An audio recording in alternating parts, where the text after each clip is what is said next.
the Lord. Today we shall read Psalms 81 verse 7. In your distress, you called and I rescued you. ప్రియులారా, ఈ యొక్క ఉదయకాల సమయంలో దేవుని వాక్యాన్ని చదువుకుందాం. పరిశుద్ధ గ్రంథంలో నుండి కీర్తనల గ్రంథము 81వ అధ్యాయము 7వ వచనం. ఆపత్కాలమునందు నీవు మొరపెట్టగా నేను నిన్ను విడిపించి తిని, ఉరుము దాగు చోటులో నుండి నీకు ఉత్తరమిచ్చి తిని. యేసు ప్రభువారి అతి శ్రేష్టమైన నామములో పిల్లరా మీ అందరికీ శుభములు తెలియజేస్తున్నాను. మరి యొక్క నూతన ఉదయకాల సమయాన్ని దేవుడు మనకిచ్చారండి. మరి ప్రభునందు ఆనందించాలి, సంతోషించాలి, మరి దేవుని గణపరచాలి. మంచిది. ఇక్కడ కీర్తనకారుడు మరి రాస్తూ అంటున్నాడు, ఆపత్కాలం నందు నీవు మొరపెట్టగా నేను విడిపించి తిని అని.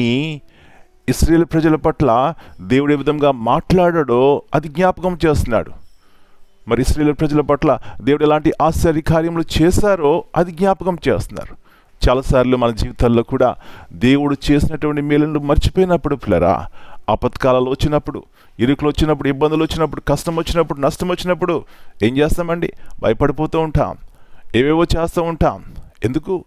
దేవుని యొక్క కార్యములు మర్చిపోయిన కారణము చేత.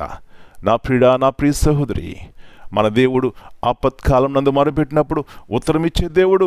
ఎన్నిసార్లు మొరపెట్టినప్పుడు ఉత్తరం ఇవ్వలేదు.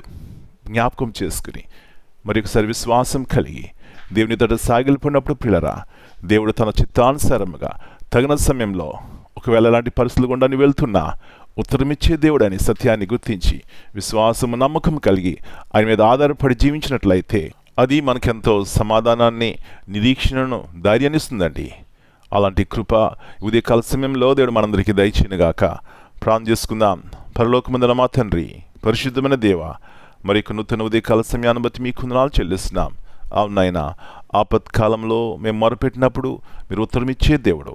గల కారణము మీరు సజీవమైన దేవుడు, నిన్న నేడు ఒకే రీతిగా ఉన్నటువంటి దేవుడు ప్రభువా. కాబట్టి ఉదయకాల సమయంలో తిరిగి మీ వాక్యమును, మీ వాగ్దానాన్ని జ్ఞాపకం చేసుకుని మీకు మొరపెట్టి గొప్ప సమాధానంతో జీవించడానికి సహాయం చేయమని మనం మీ చేతిగా అప్పగించుకుంటూ ఈ దినమంతా మీరు కింద మమ్మల్ని భద్రపరచండి. మా ప్రియులు ఎలాంటి పరిస్థితులు గుండా వెళ్తున్నారో అది మీకు తెలుసు.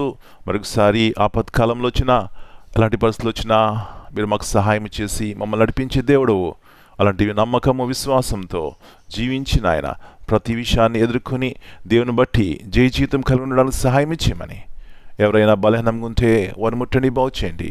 అసమాధానం కనుక కుటుంబాల్లో ఉంటే సమాధానం దయచేయండి. మా యొక్క ప్రతి ఒక్క అవసరత మీ యొక్క ఉన్నతమైన నామను బట్టి తీర్చమని యేసు ప్రభువారి అతి శ్రేష్టమైన నామను బట్టి ప్రార్థన చేస్తున్నాను తండ్రి. Amen. God bless you all.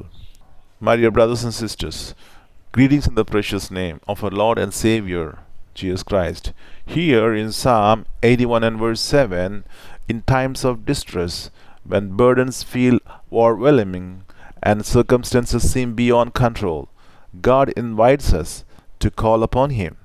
This verse reminds us that He is not distant or silent. He is a responsive and faithful God who delivers His people. Amen.